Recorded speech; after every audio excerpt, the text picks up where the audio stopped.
সচিব নাসিমুল গনি ও এসপির ঘুষ পর্ব ৩। কারাদণ্ড ও চাকরিচ্যুতির পরিবর্তে এসপি হান্নানকে শুধু তিরস্কার। বিভাগীয় তদন্তে গুরুতর অসদাচরণ ও দুর্নীতির অভিযোগ প্রমাণিত হওয়ার পরও কেন এসপি মোহাম্মদ আব্দুল হান্নানকে চাকরিচ্যুত করা হলো না?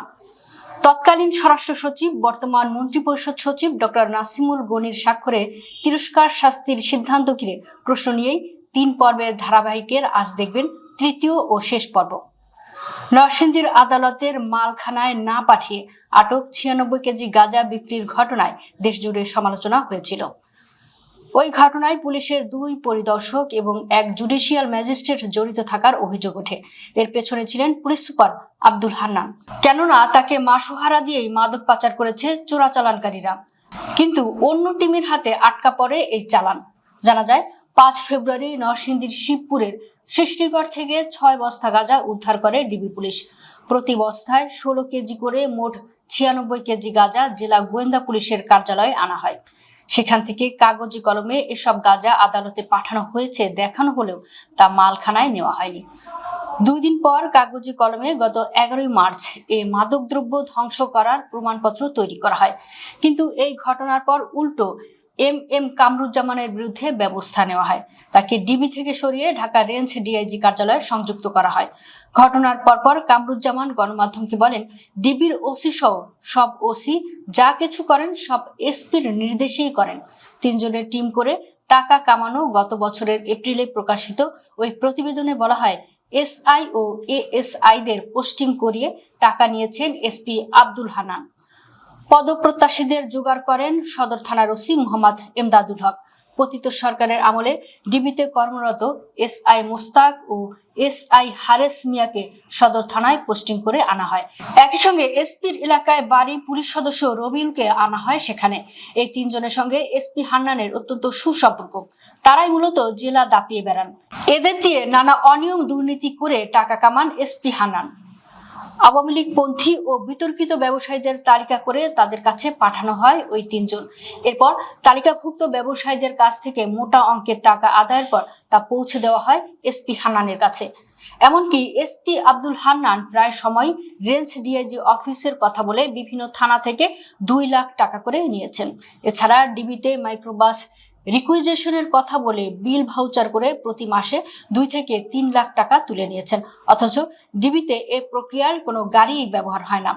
বিভাগীয় মামলায় গুরুতর অপরাধ প্রমাণিত চাকরিচ্যুতির নোটিশের পর শাস্তি শুধুমাত্র তিরস্কার। জেলায় এসপি হিসেবে পদায়নের জন্য অনৈতিকভাবে ৫০ লাখ টাকা প্রদান ও পরে সেই টাকা আদায়ে ক্ষমতার প্রভাব খাটানোর প্রমাণ পেয়েছে এ সংক্রান্ত তদন্ত কমিটি। বিধি অনুযায়ী আব্দুল হান্নানকে শাস্তিযোগ্য অপরাধে অভিযুক্ত করে স্বরাষ্ট্র মন্ত্রণালয়। তাকে কেন চাকরি থেকে বরখাস্ত বা অন্য কোনো দণ্ডে দণ্ডিত করা হবে না জানতে চেয়ে নোটিশ ইস্যু করেন স্বরাষ্ট্র মন্ত্রণালয়ের তখনকার সিনিয়র সচিব নাসিমুল গনি। তার বিরুদ্ধে গুরুতর অভিযোগের সত্যতা পাওয়া গেছে বলে নোটিশে উল্লেখ করা হয়। ২৫ আগস্ট ২০২৫ এসপি আব্দুল হান্নানের বিরুদ্ধে অভিযোগনামায় স্বাক্ষর করেন স্বরাষ্ট্র মন্ত্রণালয়ের সিনিয়র সচিব নাসিমুল গনি। ওই দিনই তাকে নরসিংদী থেকে বরিশাল মেট্রোপলিটন পুলিশের উপপুলিশ কমিশনার হিসেবে বদলি করা হয়।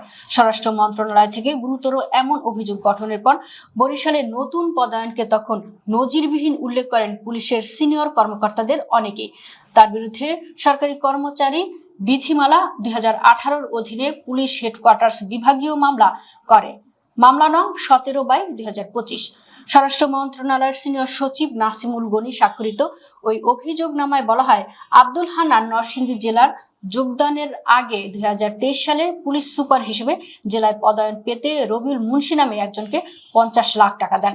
কিন্তু ২০২৪ সালের ৫ আগস্ট রাজনৈতিক পট পরিবর্তনের কারণে রবিউল মুন্সি এসপি হিসাবে পদায়নের ব্যবস্থা করতে ব্যর্থ হন। পরবর্তীতে আব্দুল হান্নান নরসিংদী জেলায় এসপি হিসাবে যোগদানের পর রবিউল মুন্সির কাছ থেকে উক্ত টাকা উদ্ধারের চেষ্টা শুরু করেন। এরই ধারাবাহিকতায় গত বছরের ৯ নভেম্বর এসপির অধীনস্থ ডিবি ইনচার্জ পুলিশ পরিদর্শক এম কামরুজ্জামান কর্তৃপক্ষের অনুমতি ছুটি ছাড়াই ঢাকা আসেন। তিনি রাজধানীর বিজয় সরণি সংলগ্ন মণিপুরি পাড়ায় রবিউল মুন্সির অফিসে গিয়ে নগদ 5 লাখ টাকা আদায় করেন। অবশিষ্ট 45 লাখ টাকা উদ্ধারের জন্য পুলিশ পরিদর্শক SM কামরুজ্জামান স্বহস্তে একটি লিখিত ডকুমেন্ট তৈরি করেন। এরপর ক্ষমতার অপব্যবহার করে জোরপূর্বক রবিউল মুন্সির স্বাক্ষর নেন। ওই ডকুমেন্টে SP আব্দুল হান্নানও গ্রহণকারী হিসেবে স্বাক্ষর দেন। স্বরাষ্ট্র সচিবের অভিযোগ নামায় এ বিষয়ে আরো বলা হয়, 5 এপ্রিল দৈনিক যুগান্তর পত্রিকার সাংবাদিক নেসারুল হক খোকনের সঙ্গে মোবাইলে কথোপকথনের সময় আব্দুল হান্নান বদলি সংক্রান্ত বিষয়ে 50 লাখ টাকা লেনদেন এবং টাকা উদ্ধারে অধীনস্থ পুলিশ সদস্যকে ব্যবহারের বিষয়টি স্বীকার করেন, যা সাক্ষ্য প্রমাণে এবং ফরেনসিক পরীক্ষায় প্রমাণিত হয়। পুলিশ সুপার পদমর্যাদার একজন কর্মকর্তার বিরুদ্ধে যুগান্তরের প্রতিবেদন প্রকাশিত হওয়ায় জনসমক্ষে পুলিশের ভাবমূর্তি চরমভাবে ক্ষুণ্ণ হয়েছে। এছাড়া সরকারি বিধি বহির্ভূতভাবে অধীনস্থ পুলিশ সদস্যকে অবৈধ পন্থায় ব্যক্তিগত কাজে নিয়োজিত করেন SP। এসব বিষয় অপেশাদার ও অপকর্মকর্তা সুলভ কর্মকাণ্ড, কর্তব্য কাজে অবহেলা, বিভাগীয় নিয়ম শৃঙ্খলা পরিপন্থী তথা অসদাচরণ এবং দুর্নীতি পরায়ণতার শামিল। এসব কর্মকাণ্ডের কারণে SP আব্দুল হান্নানকে সরকারি কর্মচারী শৃঙ্খলা ও আপিল বিধিমালা 2018-র 3-এর খ এবং 3-এর ঘ অনুযায়ী যথাক্রমে অসৎ আচরণ এবং দুর্নীতি পরায়ণতার অভিযোগে অভিযুক্ত করা হয়। একই বিধিমালার 4-এর 3-এর উপবিধি ঘ এর অনুসারে কেন তাকে চাকরি থেকে বরখাস্ত বা অন্য দণ্ডে দণ্ডিত করা হবে না তার লিখিত জবাব দিতে বলা হয়েছে আব্দুল হান্নানকে। কৈফিয়তনামা পাওয়ার 10 কার্যদিবসের মধ্যে স্বরাষ্ট্র মন্ত্রণালয়ের জননিরাপত্তা বিভাগের সিনিয়র সচিবের কাছে দাখিল করতে নির্দেশ দেওয়া হয়। অভিযোগ বিষয়ে কারণ দর্শানোর নোটিশ জারির পর পুলিশ সুপার আব্দুল হান্নান লিখিত জবাব দাখিল করেন এবং ব্যক্তিগত শুনানির আবেদন করেন। 19 নভেম্বর 2025 অনুষ্ঠিত শুনানিতে উভয় পক্ষের বক্তব্য, নথিপত্র ও অনুসন্ধান প্রতিবেদনের ভিত্তিতে অভিযোগের সত্যতা পাওয়া যায়।